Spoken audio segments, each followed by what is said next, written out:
não um blog, nem jornal, nem o best-seller mais recente. Fala galera, sejam todos muito bem-vindos de volta Lendo Livros para você. Hoje estamos aqui novamente com Essencialismo, a disciplinada busca por menos do Greg McKeown. E hoje vamos nos focar aqui na segunda parte, explorar como discernir as muitas trivialidades do pouco que é vital. Então, já deixa o like aí no vídeo, se inscreve no canal e vamos aqui direto para o texto. Explorar, discernir as poucas coisas vitais das muitas triviais. Um paradoxo do essencialismo é que, na verdade, os essencialistas examinam mais opções do que os não essencialistas. Estes se empolgam com praticamente tudo e, portanto, reagem a tudo. Mas, por estarem tão ocupados correndo atrás de todas as ideias e oportunidades, na verdade exploram menos. Por outro lado, o caminho do essencialista é explorar e avaliar um grande conjunto de opções antes de se comprometer com alguma delas. E como só se comprometem com poucas ideias ou atividades fundamentais e dão tudo de si a elas, os essencialistas exploram mais opções no início para se assegurar de escolher melhor depois.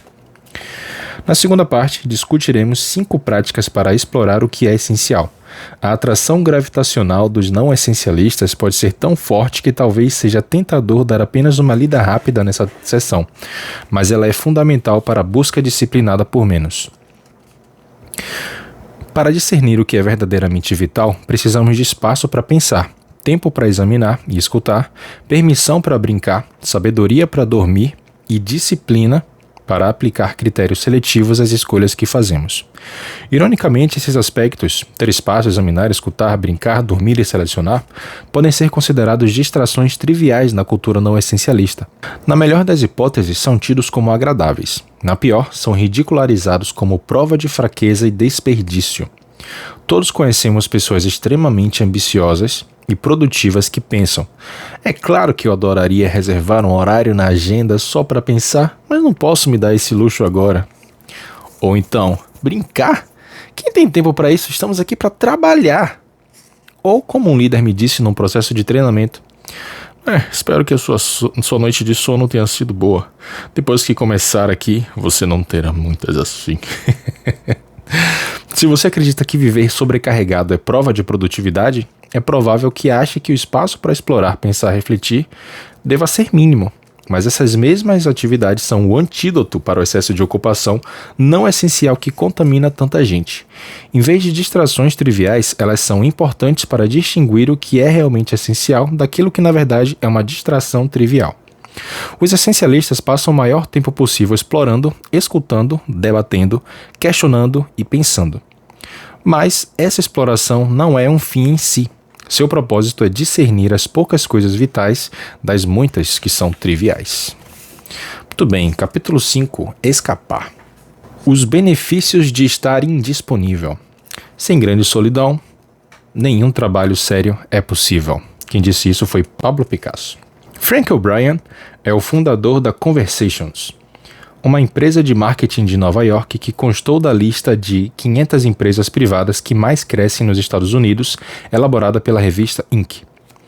Em resposta ao ritmo frenético dos locais de trabalho de hoje em dia, ele adotou uma prática radical.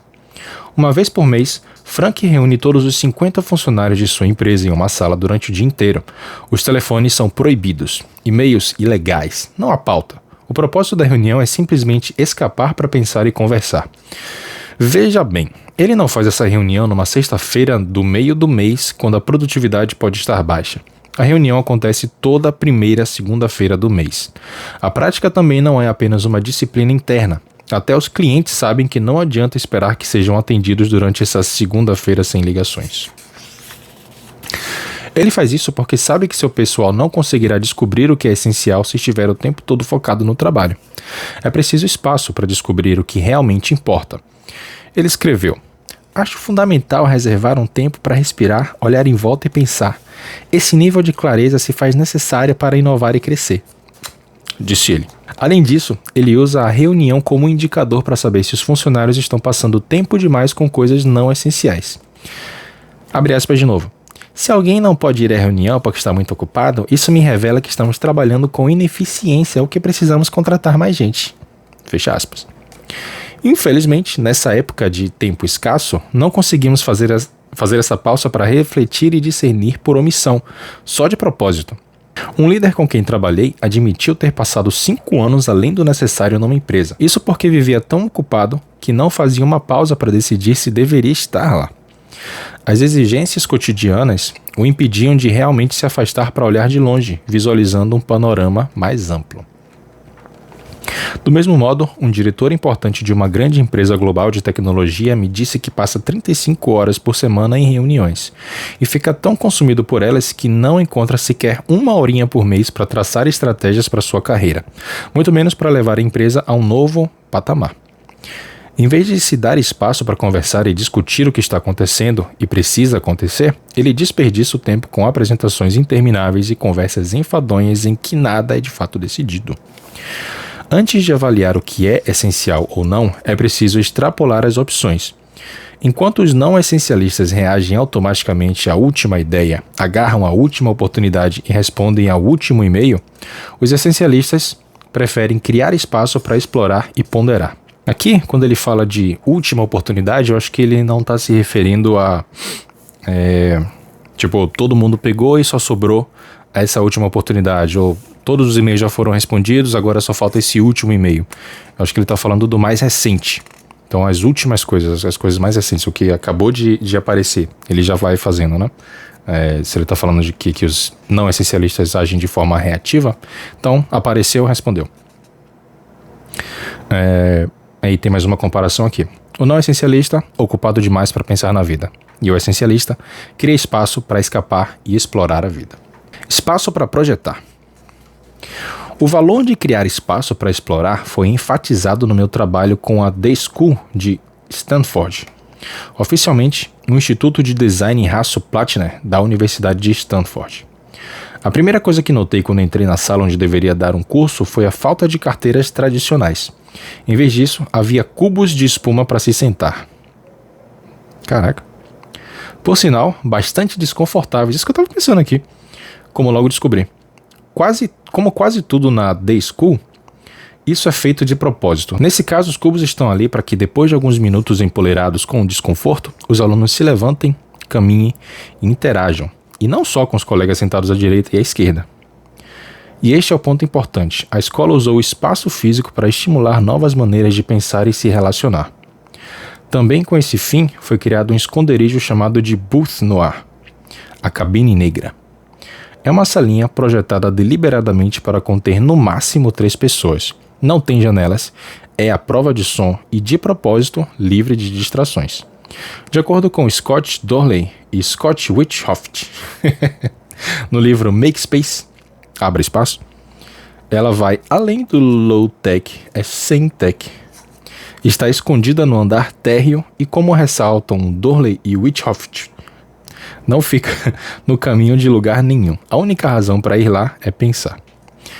Nesse espaço criado para pensar e focalizar, os alunos podem se afastar para enxergar com mais clareza.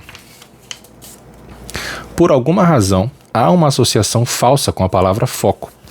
Como no caso da escolha, todos tendem a pensar que foco é uma coisa. Sim, foco é algo que temos, mas também é algo que produzimos. Tem aqui em letras enormes a seguinte frase: para ter foco é preciso escapar para criar o foco.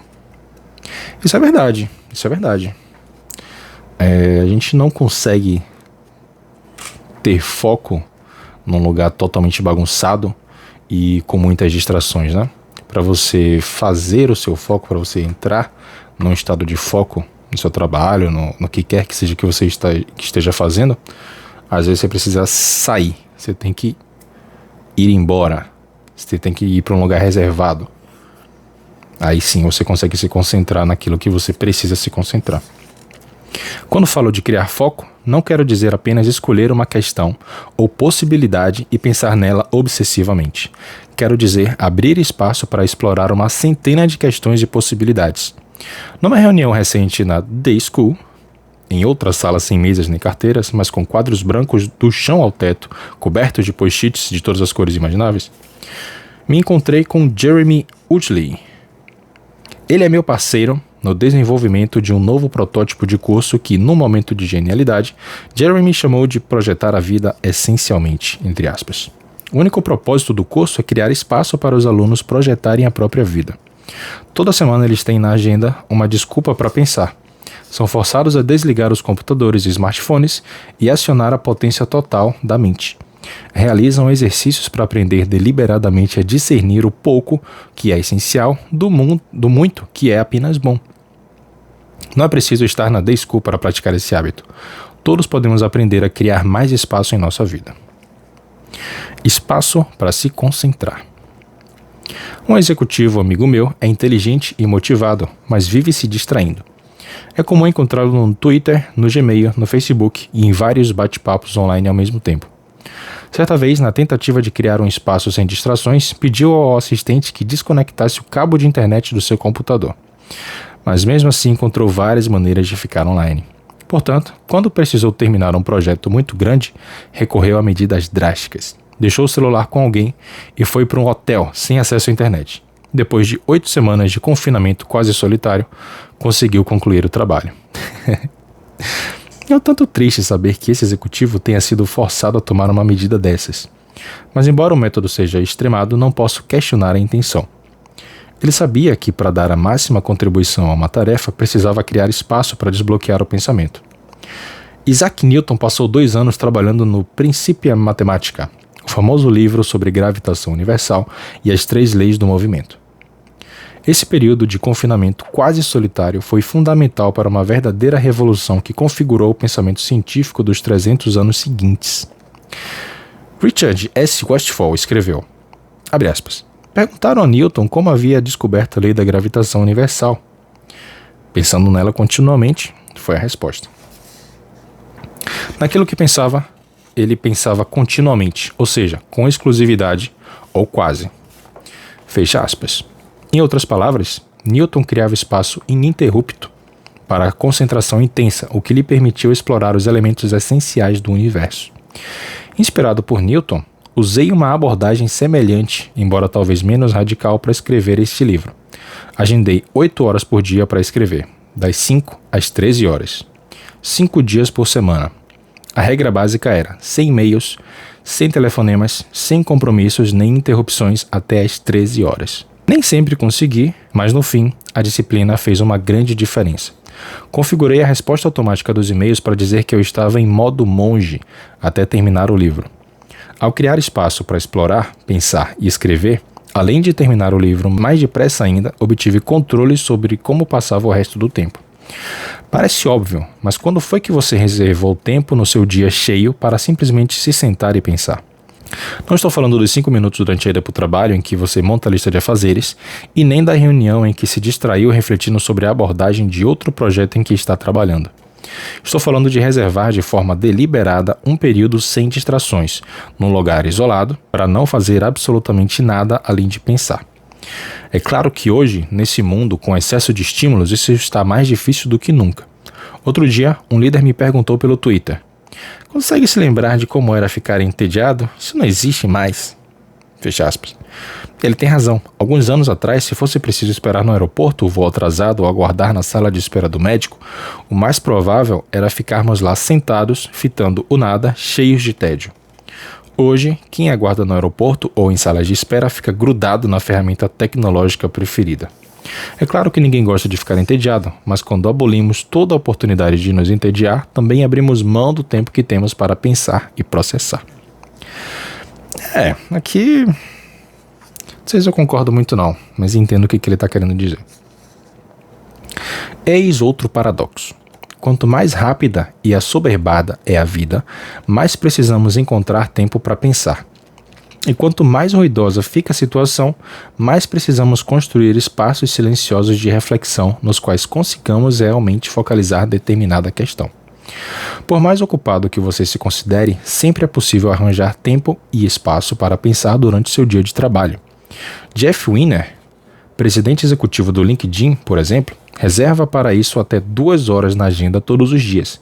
Ele as divide em períodos de 30 minutos. É uma prática simples, desenvolvida quando as reuniões seguidas o deixavam com pouco tempo para processar o que acontecia ao seu redor.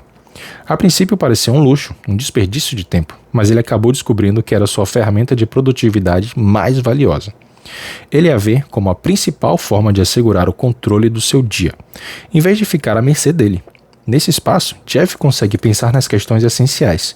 Como estará a empresa daqui a 3 ou 5 anos? Qual é a melhor maneira de melhorar um produto já popular ou de satisfazer alguma necessidade ainda não atendida dos clientes, como aumentar uma vantagem competitiva ou reduzir uma desvantagem?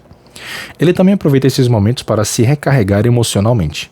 Isso lhe permite passar de solucionador de problemas a instrutor, o que é esperado dele como líder.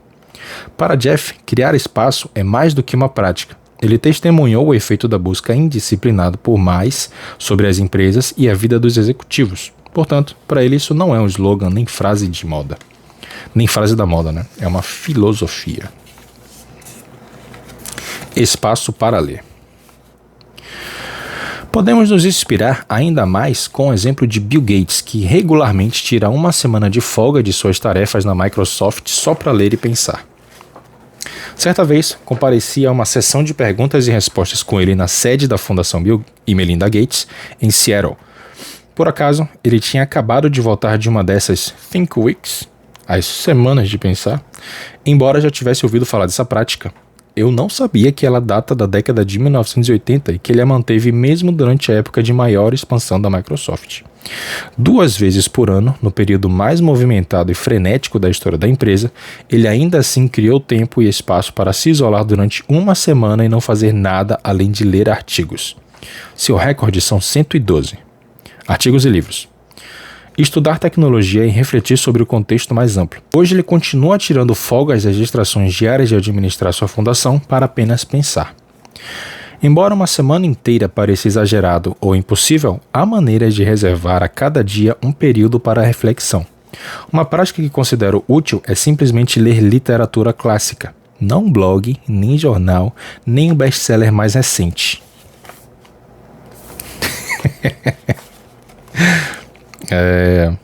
Durante os 20 primeiros minutos do dia. Além de sufocar minha antiga tendência de verificar os e-mails assim que acordo, isso deixa meu dia mais centrado. Também amplia meu ponto de vista e me lembra de temas e ideias essenciais o bastante para terem resistido à ação do tempo. Minha preferência é a literatura inspiradora, embora a escolha seja algo pessoal. Há muitíssimas opções, só tenho cuidado de selecionar algo que pareça eterno e que tenha sido escrito antes de nossa época hiperconectada. Esses textos podem questionar nossos pressupostos sobre o que realmente importa. Se você pode investir 2 horas por dia, 2 semanas por ano, ou mesmo 5 minutinhos toda manhã, tanto faz. O importante é criar espaço para escapar da sua vida assoberbada. Entendido, vamos lá. Capítulo 6, olhar. Veja o que realmente importa. Onde está o conhecimento que perdemos com informações? Perguntou T.S. Eliot. A falecida escritora Nora Ephron é famosa por filmes como Silkwood, O Retrato de uma Coragem, Sintonia de Amor e Harry e Sally, todos indicados ao Oscar. Seu sucesso como escritora e roteirista tem muito a ver com a capacidade de captar a essência de uma história, talento que aprimorou na carreira anterior de jornalista. Mas apesar de todos os anos no ritmo acelerado das redações de jornal, a lição que a afetou de forma mais profunda data da época do ensino médio. Charlie O. Sims era professor de jornalismo básico na Beverly Hills High School. No primeiro dia de aula de Nora no curso, ele começou mais ou menos como qualquer professor de jornalismo, com o conceito de lead. Ou lead. Vamos ver se ele explica aqui. Explicou que o lead contém o porquê, o que, o quando e o quem da reportagem e resume as informações essenciais. Depois ele passou à primeira tarefa, escrever o lead de uma reportagem. Sims começou apresentando os fatos. Kenneth L. Peters, diretor da Beverly Hills High School, anunciou hoje que todo o corpo docente da escola irá à cidade de Sacramento na próxima quinta-feira para um colóquio. Colóquio? O que é um colóquio? Colóquio, reunião, geralmente de especialistas, em que se discutem e confrontam informações e opiniões pessoais sobre determinado tema. Ok, é uma conversa entre 2 ou mais pessoas. Beleza, então, todo o corpo docente da escola irá à cidade de Sacramento na próxima quinta-feira para um colóquio sobre novos métodos de ensino. Entre os palestrantes estarão a antropóloga Margaret Mead, o reitor Dr. Robert Maynard Hutchins e o governador da Califórnia Edmund Brown. Os alunos dispararam a datilografar em suas máquinas de escrever, tentando acompanhar o ritmo do professor. Depois, entregaram seus leads escritos com rapidez. Cada um deles tentou resumir o porquê, o que, o quando e o quem da forma mais sucinta possível. Margaret Mead, Maynard Hutchins, o governador Brown falaram ao corpo docente. Na próxima quinta-feira, o corpo docente da escola irá. Sims examinou os leads dos alunos e depois informou que ninguém tinha se saído bem. O lead da reportagem, disse ele, era: não haverá aula na quinta-feira. Naquele instante, recorda Nora, percebi que o jornalismo não era apenas vomitar fatos, mas perceber o principal. Não bastava saber quem, o que, quando e onde. Era preciso entender o que esses dados significam e por que eram importantes. E acrescentou: ele me ensinou algo que funciona tão bem na vida quanto no jornalismo. Em todos os conjuntos de fatos está oculto algo essencial. E o bom jornalista sabe que encontrá-lo exige explorar informações e descobrir as relações entre elas, tornando-as explícitas. Significa construir o todo a partir da soma das partes e entender como essas peças diferentes se encaixam para serem importantes para alguém. Os melhores jornalistas não apenas transmitem as informações, seu mérito é descobrir o que realmente importa para as pessoas. Você já se viu perdido e inseguro sem saber em que se concentrar? Já se sentiu sobrecarregado com todas as informações que o bombardeiam sem ter ideia do que fazer com elas? Já se sentiu zonzo com os diversos pedidos que lhe chegam, incapaz de descobrir quais são importantes e quais não são? Já deixou de ver o ponto principal de alguma coisa no trabalho ou em casa e só percebeu o erro quando era tarde demais? Se você se identificou com alguma dessas situações, preste muita atenção na próxima habilidade do essencialista. O panorama mais amplo. Em 29 de dezembro de 1972, o voo 401 da Eastern Airlines caiu no Everglades, na Flórida, matando mais de 100 passageiros. Foi um dos piores acidentes aéreos da história dos Estados Unidos até então. Mais tarde, os investigadores ficaram chocados ao descobrir que, em todos os aspectos importantes, o avião estava em perfeitas condições de funcionamento. Então, o que deu errado? O jato Lockheed se preparava para pousar quando o copiloto Albert Stockstill notou que o indicador do trem de pouso, uma pequena luz verde que indica que o trem de pouso frontal desceu e está travado, não se acendeu. Mas o equipamento estava em posição. O problema era a luz indicadora, não o funcionamento do trem de pouso. Enquanto se concentravam no indicador, porém, os pilotos só notaram que o piloto automático tinha sido desativado quando já era tarde demais. Em outras palavras, não foi o trem de pouso que provocou o desastre. A causa foi o fato de a tripulação perder de vista o maior problema: a altitude da aeronave. Ser jornalista da própria vida vai forçá-lo a não se hiperconcentrar mais em todos os pequenos detalhes, em vez disso, ver o panorama mais amplo. É possível aplicar as habilidades do jornalista a qualquer campo, até a vida pessoal. Ao se exercitar para procurar sempre o lead, você perceberá que é capaz de enxergar o que estava deixando passar. Será capaz de fazer mais do que apenas ver os pontinhos de cada dia. Conseguirá também ligá-los e perceber as tendências. Em vez de apenas reagir aos fatos, conseguirá focalizar as questões maiores que realmente importam. Filtro para as coisas fascinantes. Sabemos instintivamente que não podemos explorar todas as informações que encontramos na vida. Para discernir o que é essencial explorar, temos que ter disciplina ao examinar e filtrar todos os fatos, opiniões e opiniões conflitantes e divergentes que competem o tempo todo por nossa atenção. Recentemente conversei com Thomas Friedman, colunista do The New York Times e jornalista premiado, sobre a filtragem das informações essenciais em meio ao ruído não essencial.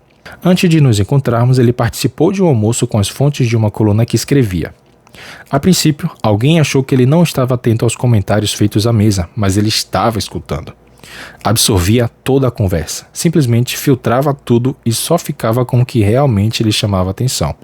Depois, tentava ligar os pontos e fazia muitas perguntas apenas sobre o que lhes despertou o interesse. Os melhores jornalistas, como depois Friedman me contou, escutam o que os outros não ouvem. No almoço, ele se concentrava em escutar mais o que não era dito. Os essencialistas são observadores e ouvintes poderosos. Como sabem que a realidade de ter que perder para ganhar não lhes permite prestar atenção em tudo, escutam deliberadamente o que não é afirmado de forma explícita. Leem as entrelinhas. Os não essencialistas também escutam, mas o fazem enquanto se preparam para dizer alguma coisa. Distraem-se com ruídos, hiperfocalizam detalhes inconsequentes, ouvem a voz mais alta, mas captam a mensagem errada. Na ansiedade para reagir, deixam de ver o principal. Em consequência, usando uma metáfora de C.S. Lewis, podem sair correndo com extintores de incêndio em épocas de inundação. Eles não captam o lead. E aí temos aqui mais uma comparação. O não essencialista presta atenção na voz mais alta. Ele ouve tudo o que é dito, fica sobrecarregado com tanta informação, enquanto que o essencialista presta atenção nos sinais em meio ao ruído, ouve o que não é dito, examina para achar a essência da informação. Muito bem, nesse ponto aqui de ouvir o que não é dito, eu acho que cabe uma ressalva. Quando ele diz aqui em cima, escutam deliberadamente o que não é afirmado de forma explícita, leem as entrelinhas, é preciso tomar cuidado, porque muitas vezes a gente assume e pula direto para conclusões de coisas que não foram ditas, simplesmente porque alguém omitiu algum aspecto da informação. A gente cria uma narrativa na nossa cabeça que vai de encontro com aquela lacuna que ficou. Então, preciso tomar cuidado com esse ler as entrelinhas e escutar o que não é afirmado de forma explícita, porque nem sempre o que não é dito significa necessariamente alguma outra coisa. É mais seguro, eu acho que é mais acertado fazer perguntas e questionar sobre essas coisas do que tentar deduzir o que, fazer inferência sobre o que não foi dito, né? Você não falou isso, logo você está querendo dizer aquilo. Não acho que é necessariamente por aí. Mas voltando aqui, né? No caos do local de trabalho moderno, com tantas vozes altas à nossa volta, puxando em várias direções, mais do que nunca é importante aprender a resistir ao canto da sereia das distrações e manter olhos e ouvidos atentos aos furos de reportagem. Eis algumas maneiras de explorar o seu jornalista interior. Faça um diário. Uma das maneiras mais óbvias e eficazes de se tornar jornalista da própria vida é simplesmente manter um diário.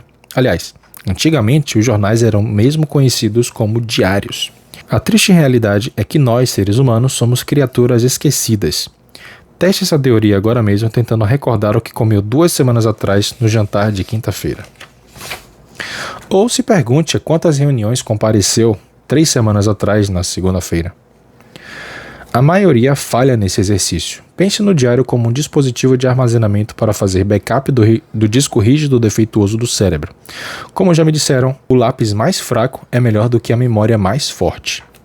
Nos últimos 15 anos, tenho feito meu diário utilizando um método contraintuitivo, porém eficaz. É simples. Escrevo menos do que tenho vontade de escrever. Geralmente, quem começa a fazer um diário escreve páginas e páginas no primeiro dia. E aí no segundo dia, a ideia de escrever tudo aquilo é assustadora e a pessoa passa a procrastinar ou abandona o exercício. Assim, aplique também ao diário o princípio de menos, porém melhor. Evite escrever muitos, até que o registro diário se torne um hábito. Também sugiro que, de 3 em 3 meses mais ou menos, você reserve 1 hora para ler o seu diário daquele período, mas não se concentre demais nos detalhes, como a reunião de orçamento de 3 semanas atrás ou o macarrão do jantar da quinta-feira passada. Concentre-se nos padrões ou tendências mais amplos. Capte a manchete. Procure o lead do seu dia, sua semana, sua vida. Mudanças que acontecem aos pouquinhos são difíceis de ver no momento, mas com o tempo podem ter um imenso efeito cumulativo. Outra sugestão: vá a campo. Jane Chen cursava uma matéria da The School chamada Projetos de Baixíssimo Custo. Sua turma foi desafiada a projetar uma incubadora de bebês por 1% do custo tradicional, que era de $20 mil.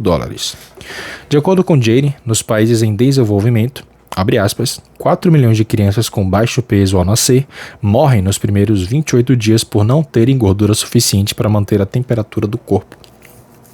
Se tivessem se apressado a resolver simplesmente um problema de custo, a equipe teria produzido uma incubadora elétrica barata, uma solução aparentemente sensata, mas que no fim das contas não abordaria a raiz do problema.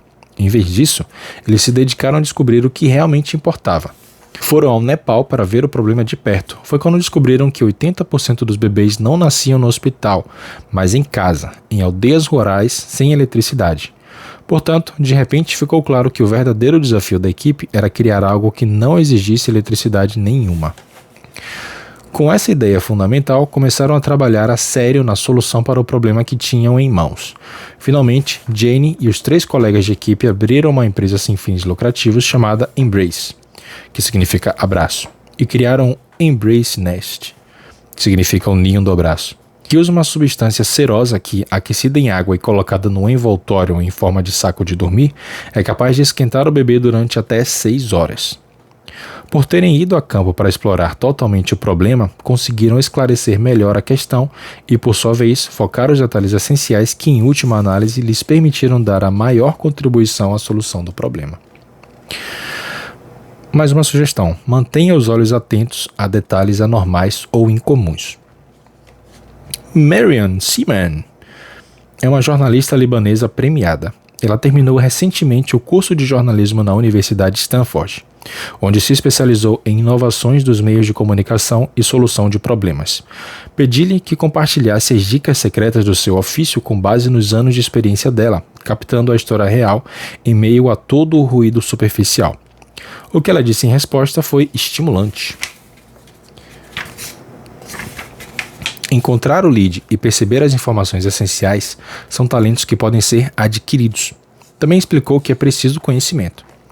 Para chegar à essência de uma reportagem, deve-se ter uma profunda compreensão do tema, do seu contexto, seu encaixe no panorama mais amplo e sua relação com várias áreas. De acordo com essa linha de pensamento, ela lia todas as notícias relacionadas e tentava perceber a informação que todos tinham deixado de ver ou que não tinham focalizado direito. Minha meta, disse ela, era entender a teia de aranha da reportagem, porque seria ela que me permitiria perceber algum detalhe ou comportamento anormal ou incomum que não se encaixasse no curso natural da história. Para ela, é fundamental buscar um ponto de vista diferente sobre uma dada reportagem que lance luz sobre o tema de um jeito novo ou que nos faça pensar. O truque que ela usa é a encenação. Ela se põe no lugar de todos os principais envolvidos na matéria para entender melhor motivos, raciocínios e pontos de vista. Ok, próxima sugestão. Esclareça a questão. Quem já assistiu a entrevistas de políticos experientes sabe como eles são bem treinados em não responder ao que lhes perguntam. Quem está acompanhando aí os debates das eleições municipais tá vendo isso de forma muito clara. Fugir de perguntas difíceis pode ser tentador para todos nós. Muitas vezes é mais fácil dar uma resposta vaga e abrangente do que reunir os fatos e informações necessários para oferecer uma resposta ponderada. Mas ser evasivo só nos leva a uma espiral não essencial de mais imprecisão e desinformação. Esclarecer a questão é um jeito de sair desse ciclo. Eli Cohen, diretor da Salesforce.com, era um dos 6 membros de uma equipe amontoados num quarto abafado de um hotel, normalmente tranquilo em Cavallo Point, com vista para a ponte Golden Gate de São Francisco, na Califórnia. Nas 3 horas seguintes, eles competiriam com as outras 5 equipes numa simulação de negócios. A tarefa envolvia responder a uma série de perguntas sobre como resolveriam situações de gestão hipotéticas. O tempo passava, mas a equipe de Eli sentia dificuldade para começar.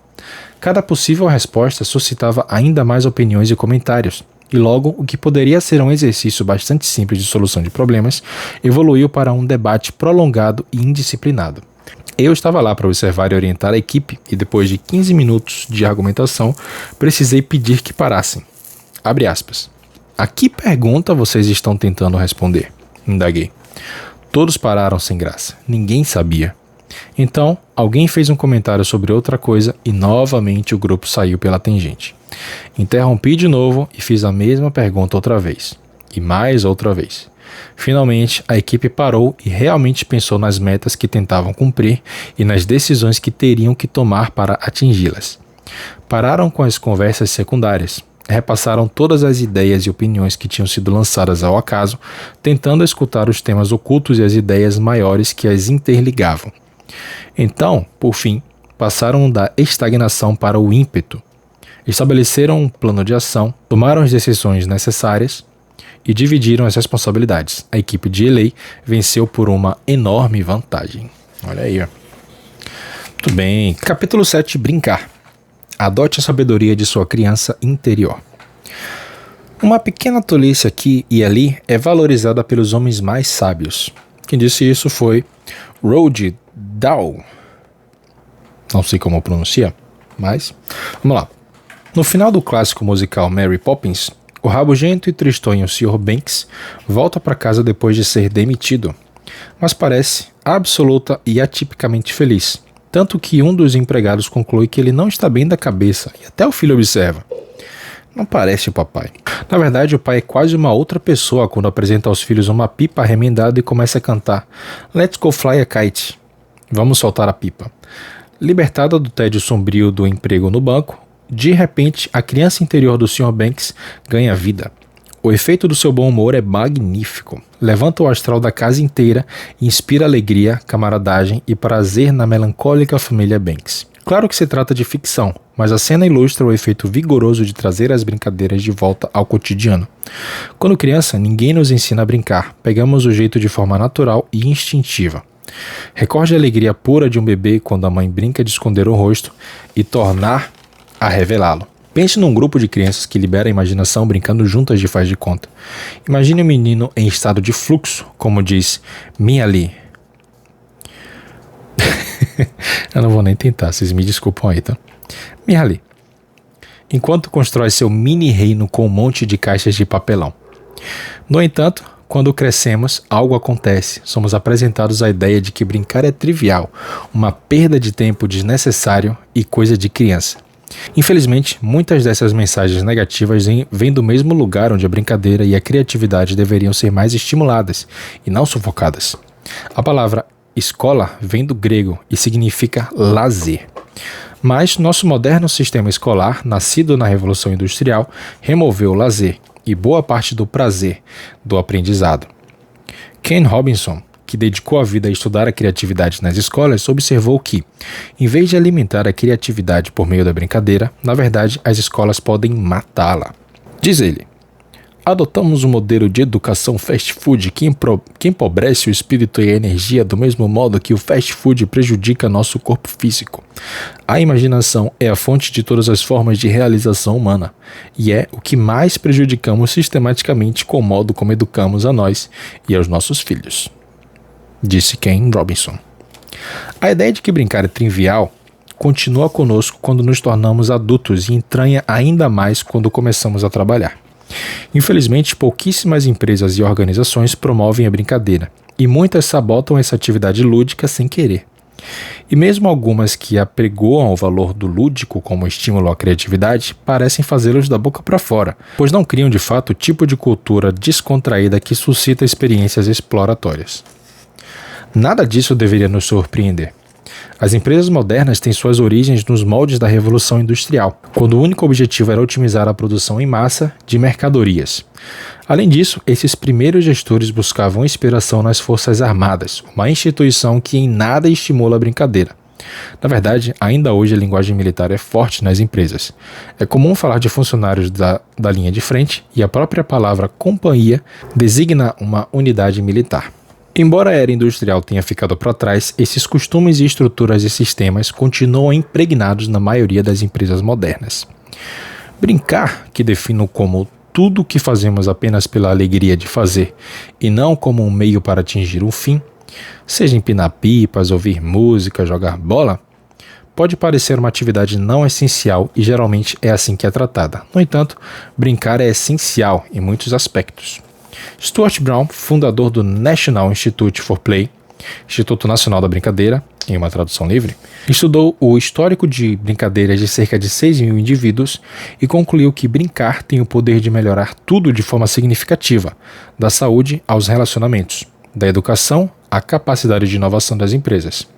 A brincadeira, diz ele, leva à plasticidade cerebral, à adaptabilidade e à criatividade. Como explica de forma sucinta, nada desperta mais o cérebro do que brincar. E aí temos mais uma comparação aqui. O não essencialista acha que brincar é trivial. O não essencialista acha que brincar é um desperdício de tempo. O essencialista sabe que brincar é essencial. O essencialista sabe que brincar estimula a experimentação. A mente convidada a brincar. Não devemos subestimar o valor da brincadeira na vida.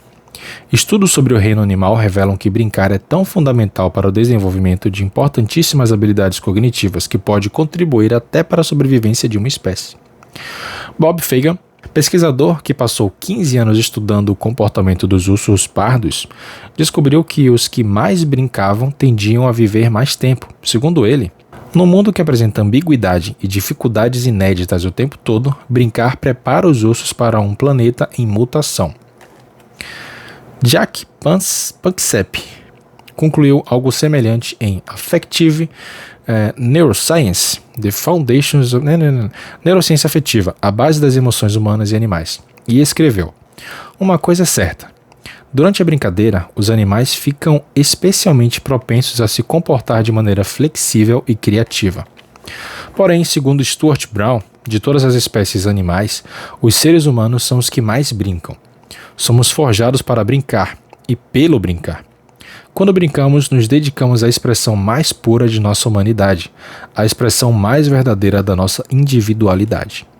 Já parou para pensar que, muitas vezes, os momentos em que nos sentimos mais vivos, aqueles que criam as melhores lembranças, são momentos lúdicos? Brincar expande a mente de um jeito que nos permite explorar, fazer novas ideias brotarem ou ver as antigas sob uma nova luz. A atividade lúdica nos torna mais questionadores, mais antenados com as novidades, mais empenhados. Brincar é fundamental para viver como essencialista porque alimenta a experimentação em pelo menos 3 aspectos específicos.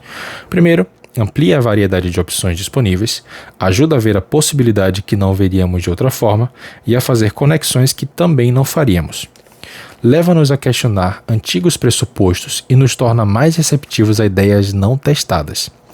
Permite expandir nosso próprio fluxo de consciência e inventar novas histórias. Sobre esse tema, Albert Einstein já disse, abre aspas, quando examino meus métodos de pensamento, chego à conclusão de que o dom da fantasia significou mais para mim do que o talento de absorver conhecimentos. Fecha aspas. Em segundo lugar, brincar é um antídoto para o estresse. Isso é fundamental porque o estresse, além de ser um inimigo da produtividade, pode realmente desligar as partes criativas, questionadoras e exploradoras do cérebro. Você já passou por isso, fica estressado no trabalho e de repente tudo dá errado. As chaves somem, você esbarra em tudo, esquece o relatório importantíssimo na mesa da cozinha. Descobertas recentes indicam que isso acontece porque o estresse aumenta a atividade da parte do cérebro que monitora as emoções, a amígdala, e a reduz na parte responsável pela função cognitiva, o hipocampo. E o resultado é que não conseguimos pensar com clareza. Já vi a brincadeira reverter esse efeito nos meus filhos. Quando estão nervosos e a situação sai do controle, ponho todos para desenhar. Quando começam, a mudança é quase imediata. O estresse se desfaz e eles recuperam a capacidade de experimentar.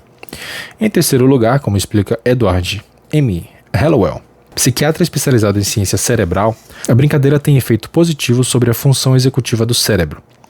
As funções executivas cerebrais, escreveu ele, são planejar, priorizar, agendar, prever, delegar, decidir, analisar. Em resumo, a maioria das habilidades que todo executivo precisa dominar para se destacar na carreira.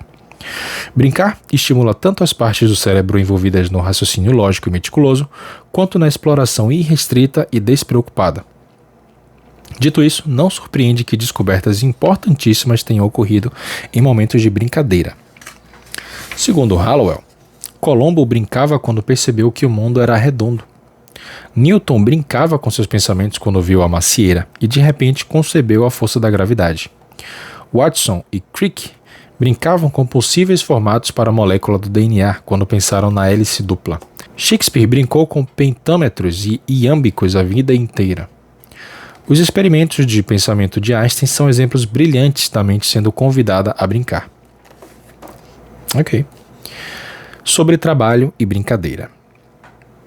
Finalmente, algumas empresas inovadoras estão despertando para o valor essencial do lúdico.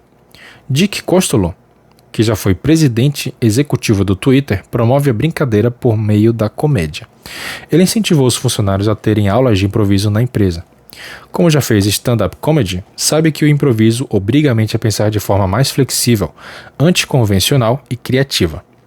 Outras empresas promovem o lúdico por meio do ambiente físico. A IDEO faz reuniões dentro de um micro-ônibus, nos corredores do Google. É provável que você se depare com um grande dinossauro coberto de flamingos cor-de-rosa. Nos estúdios da Pixar, as salas dos artistas podem ser decoradas de diversas maneiras, ganhando o aspecto de um antigo salão do faroeste ou de uma cabana de madeira. Uma mulher bem-sucedida que conheci numa editora tinha na mesa um Easy Button, da loja Staples. Toda pessoa que saía da sala dela gostava da graça infantil de pressionar um grande botão vermelho e fazer uma voz gravada anunciar em alto e bom som ao escritório inteiro: "Essa foi moleza!" E uma funcionária da mesma empresa pendurou na parede um grande cartaz emoldurado com a ilustração de um livro infantil para se lembrar da alegria da leitura quando criança. Brinquedos de mesa e decorações bem-humoradas talvez pareçam diversões triviais para alguns, mas a questão é que podem ser exatamente o oposto.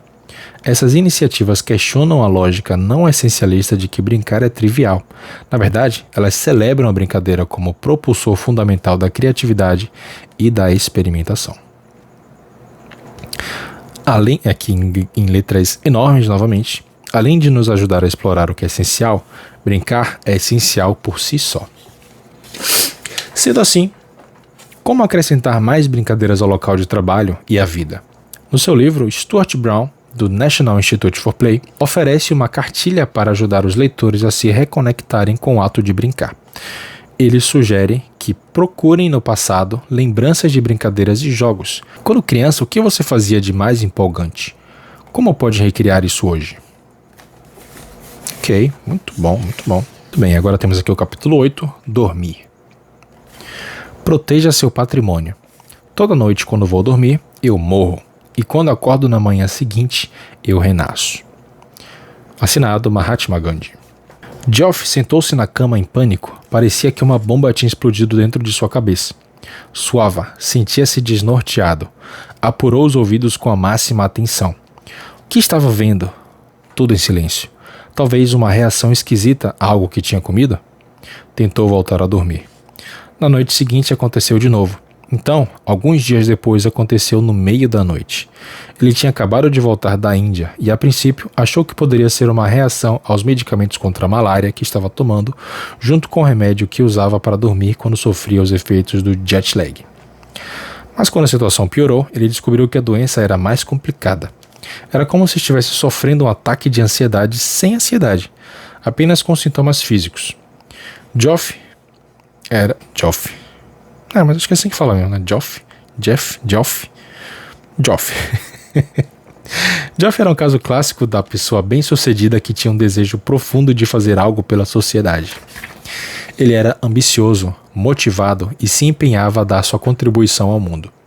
Estava na diretoria da empresa de microcrédito Kiva, recebeu o título de empresário do ano da Ernst Young e de líder jovem global do Fórum Econômico Mundial. Era um dos criadores de um fundo de investimento de impacto e presidente executivo de uma entidade global de microcrédito que ajudava mais de 12 milhões de famílias pobres. Tinha 36 anos e estava no auge da carreira. Geoff viajava constantemente, o que costumava resultar em problemas para dormir. A empresa ficava em Seattle, com filiais em São Francisco, na Índia e no Quênia.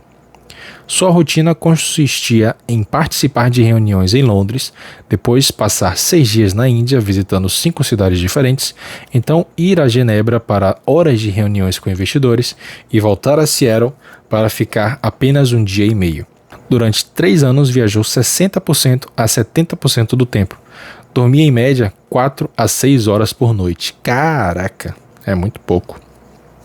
Aos 36 anos, porém, o ritmo de trabalho começou a ameaçar sua saúde e seu desempenho profissional. Pudera, né? Os sintomas que surgiram nos ataques noturnos pioraram. Um a um, seus órgãos foram apresentando problemas. O ritmo dos batimentos cardíacos era aleatório, ficar em pé ereto era dolorido. Geoff tinha que bater a comida no liquidificador porque não conseguia digeri-la de outra forma. A pressão arterial estava tão baixa que ele desmaiava caso se levantasse depressa demais. Ele foi parar 2 vezes no pronto-socorro.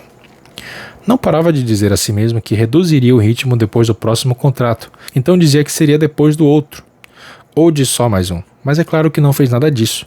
Tinha certeza de que se continuasse em frente, tudo se resolveria sozinho. Não queria enfrentar as concessões exigidas para abaixar o ritmo, mas elas logo o alcançaram. Ele era forçado a cancelar reuniões na última hora por estar fraco demais para comparecer, ou dava uma palestra e não concluía seu discurso porque perdia o raciocínio, ficava confuso. Geoff começou a se perguntar se não estaria prejudicando a empresa mais do que ajudando, e estava mesmo. Finalmente, depois de um diagnóstico claro, o médico lhe deu duas opções: tomar remédio pelo resto da vida para atenuar os sintomas, ou se desligar de tudo durante 1 ano ou 2 para tratar a doença e se recuperar. A princípio, Geoff não aceitou nenhuma dessas soluções. Era um triatleta competitivo e achou que conseguiria aplicar a mesma lógica que usaria no caso de uma entorse do tornozelo ou de um rompimento de um tendão. Disse ao médico, cheio de prepotência, que tiraria uns poucos meses de folgas e voltaria com tudo. Ele tirou 2 meses de férias e, para sua surpresa, desmoronou por completo. Dormia 14 horas por noite, depois descansava o dia inteiro. Em alguns dias nem se levantava da cama. Ficou totalmente inativo durante 1 mês e meio. Voltou se arrastando ao consultório do médico e admitiu que precisaria de mais do que 2 meses. Pois é, né, amigo? Então, se livrou de tudo que gerava estresse em sua vida. Pediu demissão dos conselhos diretores e também decidiu sair da empresa. Ele explicou: foi muito difícil tomar a decisão de me desligar. Saí da reunião da diretoria com lágrimas nos olhos e disse à minha mulher: não era assim que eu queria abandonar minha cria. Geoff estabeleceu um plano totalmente dedicado à regeneração e à recuperação enquanto cumpria o protocolo de tratamento. Entre as medidas estava a reeducação alimentar e uma viagem com a família para o sul da França. O tratamento e a mudança de áreas e estilo de vida deram certo. Com uma nova mentalidade, ele começou a pensar no que tinha aprendido com a experiência. 2 anos e meio depois, Geoff estava na Tanzânia para um evento dos Jovens Líderes Globais com o Fórum Econômico Mundial.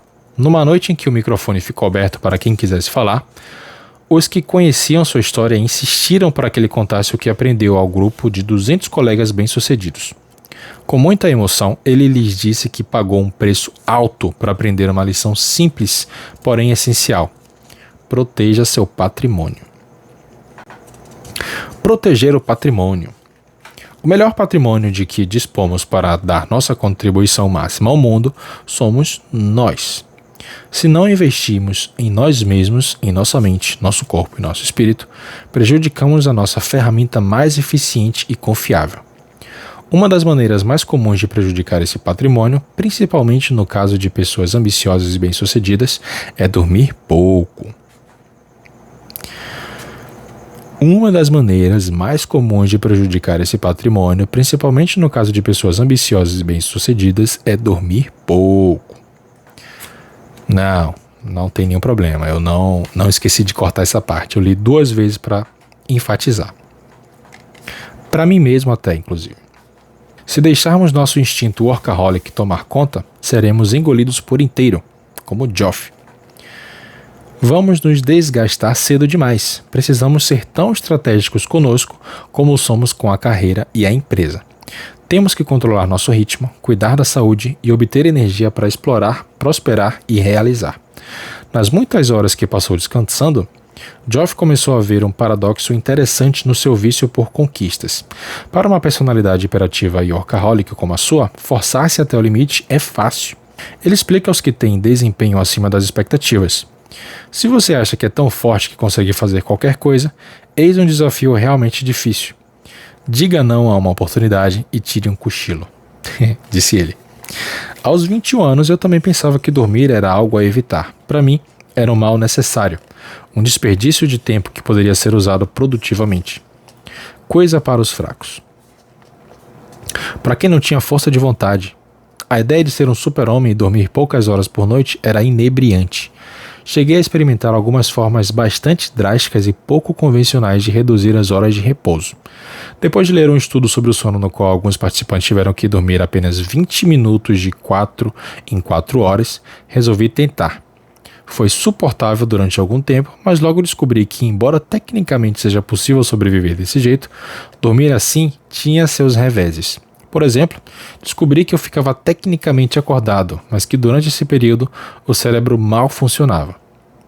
Era mais difícil pensar, planejar, priorizar ou ver o panorama mais amplo. Era complicado tomar decisões ou fazer escolhas e quase impossível discernir entre o essencial e o trivial. Logo ficou insuportável, mas eu ainda teimava que quanto menos dormisse, mais conseguiria fazer. Portanto, adotei a nova tática de virar uma noite por semana. Então, minha mulher, que não aprovava a prática, me mostrou um artigo que mudou completamente a minha opinião sobre o sono. O texto questionava a noção de que o sono era inimigo da produtividade e argumentava de forma convincente que dormir bem era de fato o propulsor dos altos níveis de desempenho. Lembra que o artigo listava grandes líderes empresariais que se gabavam de dormir 8 horas inteiras e que também citava Bill Clinton, que confessou que todos os grandes erros que cometeu na vida resultaram da falta de sono. Desde então, tento dormir 8 horas por noite. E quanto a você? Analise sua rotina da semana passada. Dormiu menos de 7 horas em alguma daquelas noites? Dormiu menos de 7 horas algumas noites seguidas? Pegou-se dizendo ou pensando com orgulho: não preciso dormir 8 horas inteiras. Posso sobreviver perfeitamente com 4 ou 5 horas de sono? Bom, embora haja gente realmente capaz de sobreviver com menos horas de sono, descobri que a maioria das pessoas simplesmente ficou tão acostumada a viver exausta que se esqueceu de como é estar totalmente descansado. O não essencialista considera o sono mais um fardo numa vida já cheia de exigências e compromissos. O essencialista, por sua vez, sabe que o sono é fundamental para que possa funcionar em um nível elevado de contribuição quase o tempo todo. É por isso que, de forma sistemática e deliberada, dormem as horas necessárias para assim fazer mais, realizar mais e explorar mais.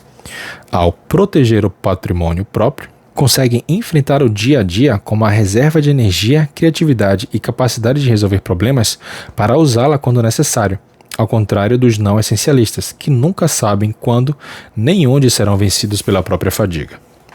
Os não essencialistas escolhem fazer uma coisa a menos agora para fazer mais amanhã.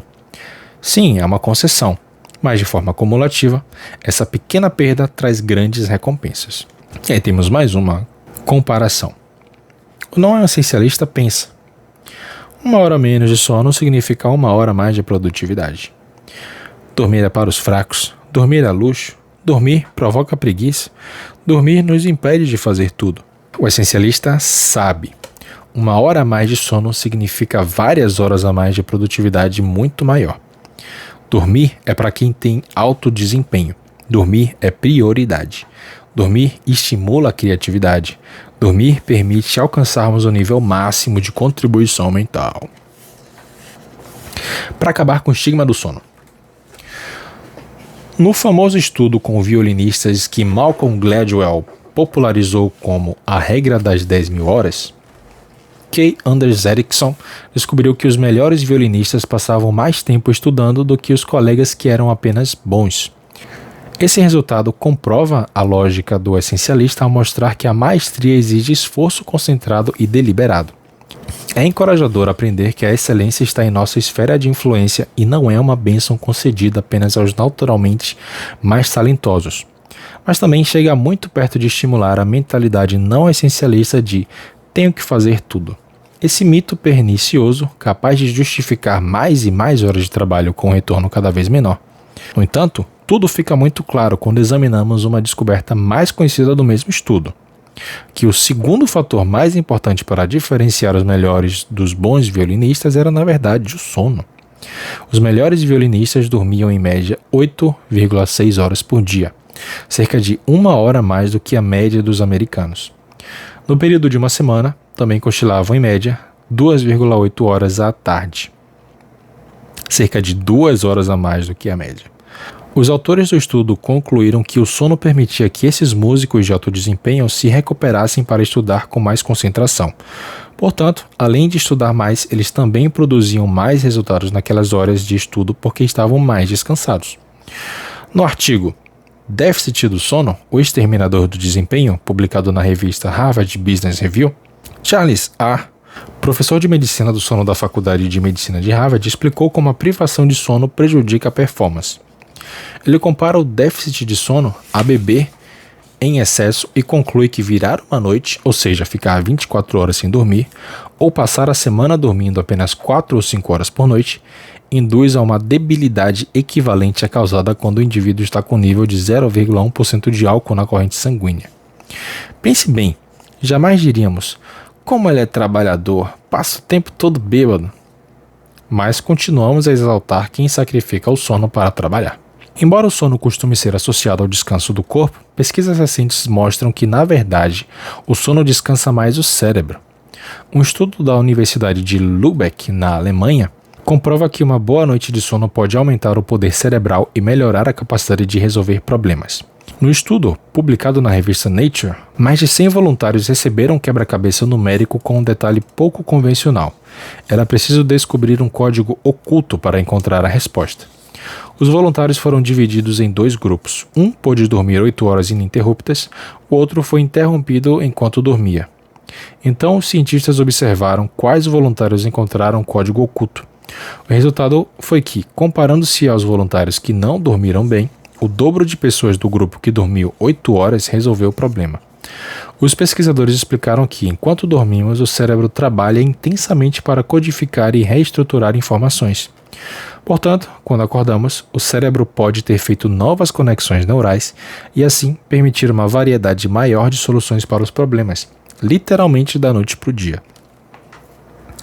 Uma boa notícia tanto para quem acorda com as galinhas quanto para quem vai dormir com as corujas. A ciência mostra que até um cochilo pode aumentar a criatividade.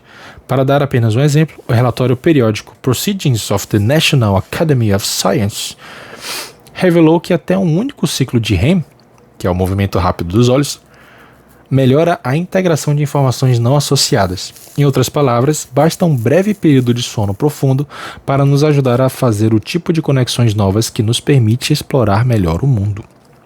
Resumindo, é o sono que nos permite funcionar no nível máximo de contribuição e realizar mais em menos tempo.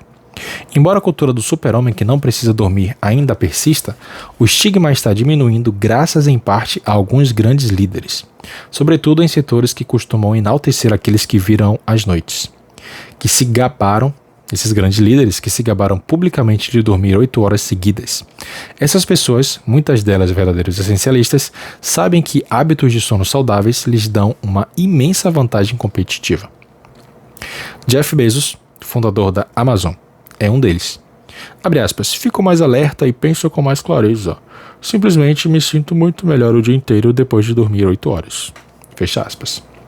Outro é Mark Andreessen, sei lá.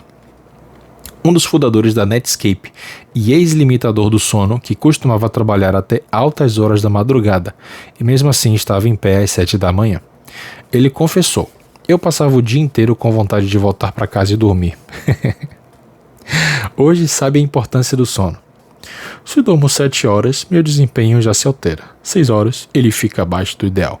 5 é um grande problema. 4 me transformam em um zumbi. No fim de semana, ele dorme 12 horas ou mais. Faz uma grande diferença na minha capacidade de ação, explicou ele.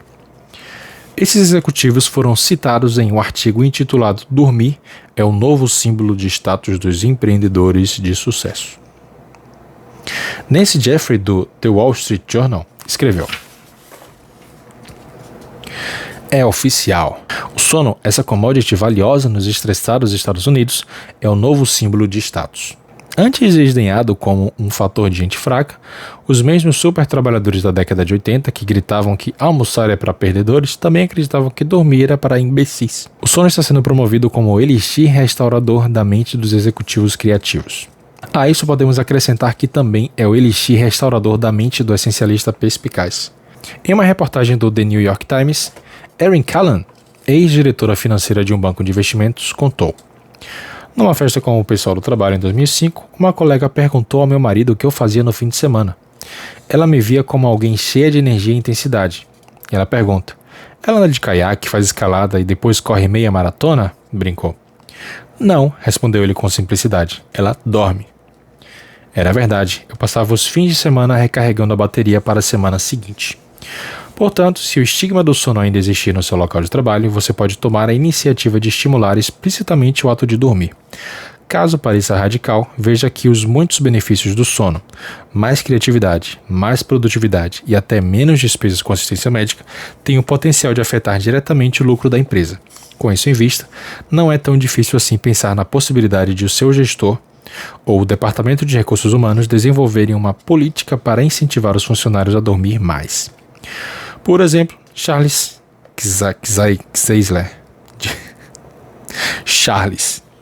de Harvard propôs uma política na qual nenhum funcionário poderia trabalhar dirigindo depois de virar a noite viajando. E outras empresas permitem que os funcionários cheguem mais tarde se tiverem feito hora extra na noite anterior. Como pesquisa para este livro, foi recentemente a sede do Google tirar um cochilo num dos seus famosos sleep pods, os compartimentos do sono. Parece algo saído de um filme futurista da década de 70, uma estrutura com cerca de 2 metros quadrados suficiente para alguém se deitar, mas não completamente plana.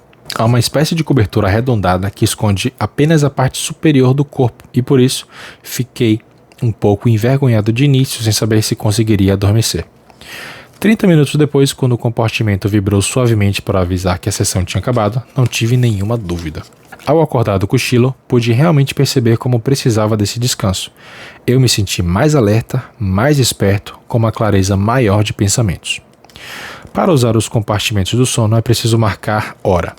Das 50 pessoas que trabalham no andar onde ficam, imaginei que pelo menos 10 ou 20 reservassem sua soneca uma vez por semana. Errei. De acordo com a agenda, uma única pessoa aproveitou a oportunidade de recarregar o corpo e a mente com os 30 minutos de sono no meio do dia. Ainda assim, a presença do compartimento é importante para mostrar aos funcionários que o sono é prioridade.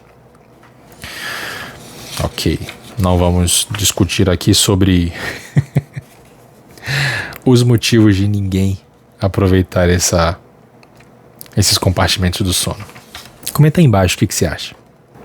Nossa maior prioridade é proteger a capacidade de priorizar. Nesta parte do livro, falamos sobre explorar e avaliar opções para distinguir as poucas essenciais das muitas apenas boas, triviais ou mesmo medíocres.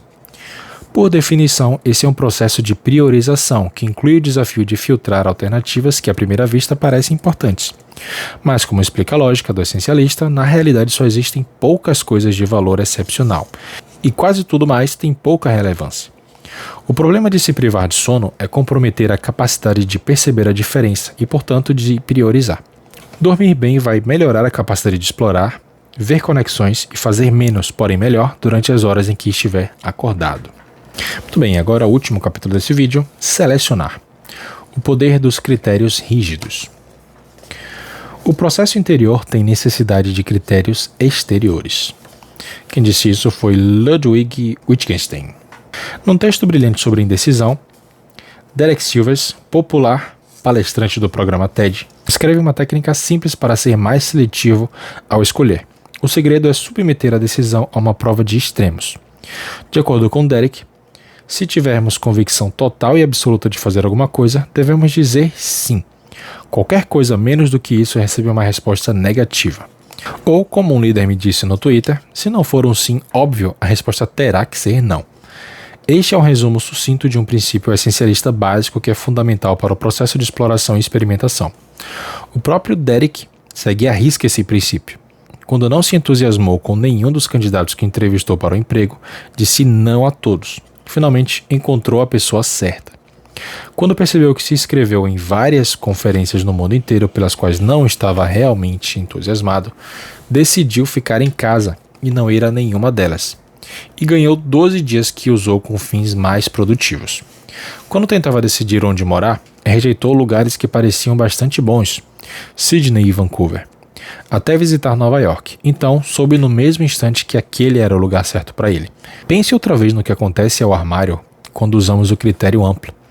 Existe alguma chance de usar isto um dia no futuro?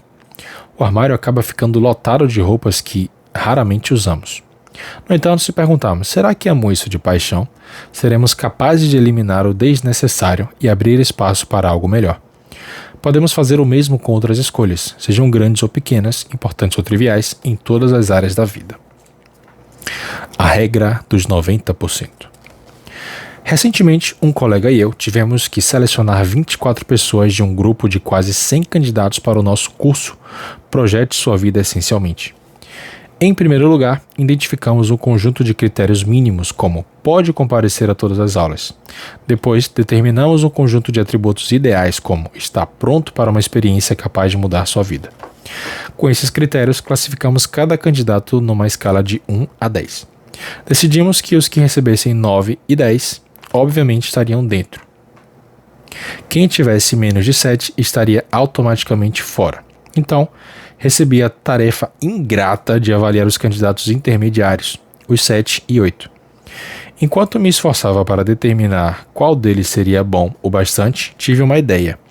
Se algo, ou neste caso alguém, é apenas bom ou quase bom, ou seja, 8 ou 7, então a resposta deveria ser não. Essa é a regra dos 90%, aplicável a praticamente todos os dilemas ou decisões. Na hora de avaliar, pense no critério mais importante da escolha e simplesmente dê a cada opção uma nota de 0 a 100. Se a nota for melhor que 90, mude-a automaticamente para 0 e rejeite a opção. Dessa maneira, você evita se enredar na indecisão ou pior, nas notas 60 ou 70. Dominar essa habilidade essencialista exige que fiquemos vigilantes para admitir a realidade de perder para ganhar. Por definição, aplicar critérios extremamente seletivos é perder para ganhar. Às vezes é preciso rejeitar uma opção que parece muito boa e ter fé de que a perfeita logo surgirá. Às vezes surge, outras vezes não. Mas a questão é que o simples ato de aplicar critérios seletivos nos força a escolher qual opção perfeita vamos esperar, em vez de deixar que os outros ou o universo escolham por nós. Como qualquer habilidade essencialista, ela nos força a tomar decisões de caso pensado e não por omissão. O benefício dessa abordagem ultra-seletiva para a tomada de decisões em todas as áreas da vida é claro. Quando os critérios de seleção são muito amplos, acabamos nos comprometendo com as opções demais. Além disso, dar valores numéricos simples às opções nos obriga a tomar decisões de forma consciente, lógica e racional, em vez de impulsiva ou emocionalmente. Sim, é preciso disciplina para aplicar critérios rígidos, mas não aplicá-los sai muito mais caro. Os não essencialistas aplicam critérios implícitos às decisões que tomam, tanto na vida pessoal quanto na profissional. Por exemplo, ao decidir que projetos aceitar no trabalho, o não essencialista pode agir de acordo com o seguinte critério implícito: se o gerente pediu, tenho que fazer. Ou com este mais amplo: se alguém me pedir, tenho que tentar fazer.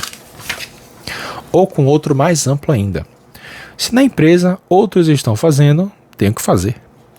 Numa época em que, graças às redes sociais, temos uma consciência muito maior do que os outros fazem, esse último critério pode criar um fardo pesadíssimo por ampliar todas as atividades não essenciais que temos que fazer, entre aspas. E aí temos mais uma comparação aqui. O não essencialista diz sim a quase todos os pedidos ou oportunidades. Ele usa critérios amplos e implícitos como: se alguém com isso está fazendo, tem que fazer também. Enquanto que o essencialista só diz sim a 10% das melhores oportunidades. Ele usa critérios rígidos e explícitos como: isso é exatamente o que procuro? Certa vez, uma equipe de executivos com que trabalhei identificou 3 critérios para decidir quais projetos pôr em prática. Mas, com o tempo, esses critérios foram ficando cada vez mais indiscriminados e, finalmente, o portfólio de projetos da empresa parecia ter como único critério: algum cliente pediu isso. Como consequência, a motivação da equipe despencou. E não só porque seus integrantes estavam sobrecarregados por terem assumido muita coisa, foi também porque nenhum projeto parecia se justificar e não havia muita noção de propósito. O pior é que agora era difícil se destacar no mercado, porque o trabalho que antes ocupava um nicho único e lucrativo se tornou generalizado demais. Só com o esforço de identificar critérios rígidos, eles conseguiram se livrar de 70% e 80% que desperdiçaram tempo e recursos e se concentraram no trabalho mais interessante que lhes dava mais destaque no mercado. Além disso, esse sistema conferiu aos funcionários o poder de escolher os projetos aos quais poderiam oferecer sua contribuição máxima. Se antes ficavam à mercê de decisões aparentemente arbitrárias da gerência, agora tinham voz. Tornar os critérios seletivos explícitos nos proporciona uma ferramenta sistemática para discernir o que é essencial e eliminar o que não é. Seletivos, explícitos e também corretos. Mark Adams, diretor administrativo da fabricante de móveis Vitsoe, passou mais de 30 anos aplicando deliberadamente critérios seletivos a seu trabalho. A indústria moveleira é famosa por produzir um elevado volume de mercadorias.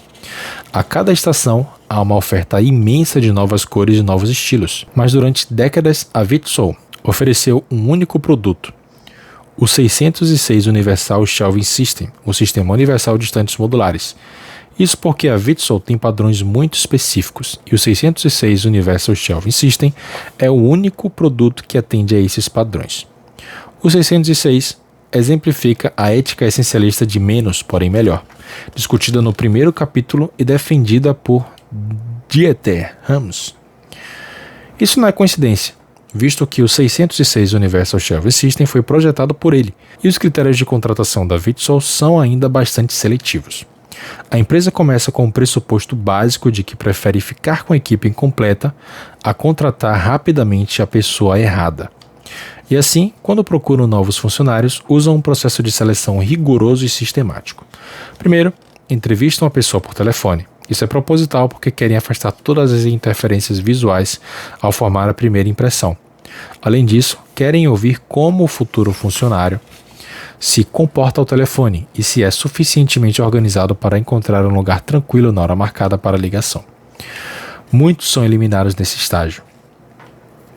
Em segundo lugar, o candidato é entrevistado por várias pessoas da empresa. Caso seja aprovado em todas as entrevistas, é convidado a passar um dia trabalhando com a equipe. Depois, a gerência manda um questionário ao grupo perguntando o que achou do candidato. Mas em vez de coisas óbvias, ela pergunta: o candidato iria realmente gostar de trabalhar aqui? E adoraríamos trabalhar com ele? Nenhuma oferta é feita nesse momento e não há compromisso por parte do candidato. O objetivo é permitir que ambos os lados se vejam da forma mais franca possível. Se houver compatibilidade, o candidato prosseguirá pelas últimas entrevistas e talvez receba uma oferta de emprego. Se a equipe não tiver certeza absoluta, a resposta será não. Certa vez, alguém concorreu a uma vaga na equipe de instalação de estantes. É um papel importante, pois os instaladores são o rosto visível do produto e da empresa. O candidato em questão fez um bom serviço instalando o sistema de prateleiras, mas depois, na conversa com Mark, a equipe se mostrou preocupada. No fim do dia, quando foram guardar as ferramentas, o candidato apenas jogou as dele na caixa e fechou a tampa. Para mim e para você, pode parecer uma infração pequena, que talvez nem valesse a pena mencionar, e muito menos manchar um dia inteiro de trabalho sem outras falhas. Mas para a equipe significou um descuido que não combina com a visão que tinham da pessoa ideal para o serviço. Mark escutou, concordou e depois disse educadamente ao candidato que ele não se encaixava na cultura da Vitsoe. Para Mark e para sua equipe, se não for um sim óbvio, então é um não óbvio. Ou é tudo ou é nada. É o que eu estou entendendo aqui. No entanto, reforçar o processo de filtragem altamente seletivo é mais do que uma reação visceral, embora esta também seja importante. Na verdade, a decisão que pode parecer arbitrária resulta de uma abordagem constante e disciplinada para perceber o que dá certo e o que não dá. Por exemplo, eles aprenderam que há alta correlação entre a intensidade com que alguém brincou com Lego quando criança e sua compatibilidade com a cultura Vitsoe. Essa conclusão não veio do nada. Com o passar dos anos, eles experimentaram todo tipo de coisa. Algumas ficaram e muitas não. A equipe também usa um conjunto de critérios explícitos para fazer a avaliação. O principal deles é: essa pessoa se encaixaria de forma absolutamente natural? É por isso que o processo de seleção foi projetado com tantas entrevistas, que a experiência do dia de trabalho foi desenvolvida e que o questionário com o grupo foi realizado. Como qualquer verdadeiro essencialista, eles tentam reunir informações relevantes para tomar uma decisão de forma embasada, calculada e deliberada. Aaron Levin, presidente da Box, tem um critério semelhante para contratar. Ele simplesmente se pergunta se quer trabalhar todo dia com aquela pessoa e explica: um dos modos de pensar nisso é indagar. Essa pessoa poderia ter sido um dos membros fundadores da equipe? Caso a resposta seja sim, ele sabe que encontrou alguém que se encaixará perfeitamente. O problema dessa abordagem, minha opinião aqui, é que eu não sei quanto tempo eles levam para tomar essas decisões, mas à primeira vista, me parece que não é tempo suficiente para chegar nessas decisões. Para você falar de encaixe perfeito e de se a pessoa se encaixa ou não na cultura da empresa. Algumas coisas que são importantes demoram anos, demoram muito tempo para serem percebidas. E pior, quando algumas dessas coisas são percebidas, o que eu estou lendo aqui é que essas pessoas são descartadas, viram um não óbvio. Não se dá a chance de desenvolver, de corrigir, de mudar a rota, sabe? A pessoa só é descartada. Não sei se eu concordo muito bem com essa abordagem. Mas é isso que eu penso. Vamos continuar aqui. A oportunidade bate a porta. Ser seletivo ao decidir que a oportunidade será aproveitada pode ficar bem mais difícil quando ela chega sem aviso. Pode ser que surja uma oferta de emprego inesperada, um projeto secundário que não tenha muito a ver com o que fazemos, mas que garanta dinheiro fácil. Talvez alguém nos peça ajuda com algo que adoramos fazer, mas que não será remunerado, ou que um amigo indique um pacote de viagem para um lugar que não estava no topo da nossa lista, mas que está com um desconto imperdível. O que fazer? Nesses casos, o medo de perder alguma coisa assume força total. Como dizer não? A oferta está ali, à mão. Talvez nunca fôssemos atrás dela, mas agora ficou tão fácil que pensamos no caso.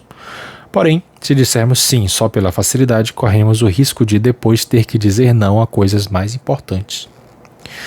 Essa era a situação de Nancy Duarte ao montar um escritório de assessoria de comunicação.